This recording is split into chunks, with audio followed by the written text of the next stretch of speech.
পঞ্চটা ফাইনালের সৌম্য সরকার তুললেন 4 ছক্কার ঝড়। চিরচেনা শট, চিরচেনা উদযাপনে মন কাড়লেন সবার। মারকুটে টি-20 মেজাজে রংপুরের হয়ে বিশ্বমঞ্চের দাপট দেখালেন ব্যাট হাতে। সরকারের সামনে পাত্তাই পেলেন না ভিক্টোরিয়ার কোনো বোলার। সৌম্যর ব্যাটে মেগা ফাইনালে বড় পুঁজি রংপুর রাইডার্সের। সবাই কেমন আছেন? টাইটেল এবং থাম্বনেলটাকে ক্লিক করছেন মানে আপনি ভিডিওটি দেখতে আসবেন।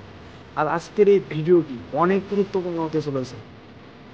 আজকের ভিডিওটি অনেক গুরুত্বপূর্ণ, তাই কোনোভাবেই ভিডিওটি স্কিপ করবেন, স্কিপ না করে ভিডিওটি দেখতে হবে। তবে ভিডিও শুরু করার আগে ছোট্ট একটি রিকোয়েস্ট, সেটা হচ্ছে আমাদের চ্যানেলে যদি নতুন দর্শক হয়ে থাকেন অবশ্যই চ্যানেলটিকে সাবস্ক্রাইব করবেন, কেননা আমাদের এই চ্যানেলে প্রতিনিয়ত নিউজ ভিডিওগুলো কিন্তু আপলোড করা হয়। তাই সবার আগে ভিডিও দেখতে অবশ্যই চ্যানেলটিকে সাবস্ক্রাইব করবেন। চলেন বেশি বকবক না করে ভিডিও। শনিবার ভোরে গ্লোবাল সুপার লিগের ফাইনালে মাঠে নামে রংপুর রাইডার্স। প্রতিপক্ষ ক্রিকেট ভিক্টোরিয়া। টস জিতে আগে ব্যাটিংয়ের সিদ্ধান্ত নেন অধিনায়ক নুরুল হাসান সোহান। বিসিবির অনুমতি পেয়ে পূর্ণ শক্তির দল নিয়ে মাঠে নামতে পারে বাংলাদেশের ফ্র্যাঞ্চাইজিটি। ইনিংসের শুরু থেকে সৌম্যদের চাপে রাখার চেষ্টা ভিক্টোরিয়ার বোলারদের। সময়ের সঙ্গে সঙ্গে সেই চাপ কাটানোর চেষ্টা রংপুরের ওপেনারদের। রানের চাকা সচল রাখেন স্টিভেন টেলর, তার সাথে তাল মেলানোর চেষ্টা সৌম্য সরকারের। পাওয়ার প্লের 6 ওভারে কোনো উইকেট না হারিয়ে রংপুর তোলে 40 রান। উইকেটে সেট হওয়ার পর রান তোলার গতি বাড়ান সৌম্য। তার ব্যাটে দেখা মিলতে থাকে 4 ছক্কা। সেই সুবাদে বাড়তে থাকে রংপুরের রান তোলার গতি। 10 ওভার শেষে বিনা উইকেটে রংপুর তোলে 76 রান।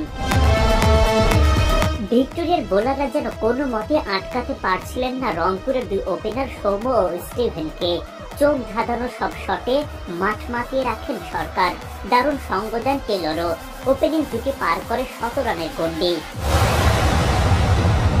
পার্টনারশিপে শতক পার করার পর রংপুরের 2 ওপেনার তুলে নেন 50 তুলে সরকারের পক্ষ থেকে সে চিরচেনা উদযাপন, সাথে সৃষ্টিকর্তার প্রতি কৃতজ্ঞতা।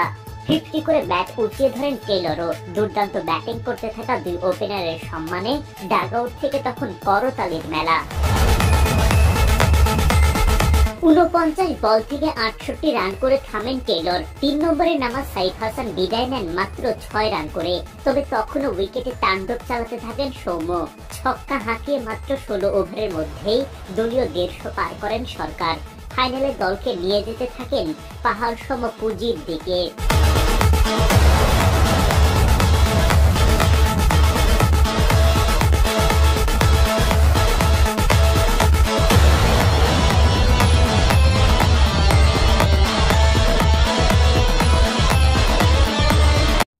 তো আজকের ভিডিওটি এই পর্যন্তই ছিল। ভিডিওটি আপনাদের কাছে কেমন লেগেছে? যদি ভালো লেগে থাকে অবশ্যই একটি লাইক দিবেন।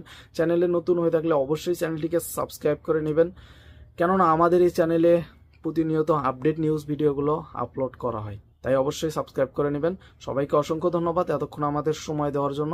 পরিশেষে সবাইকে বাই।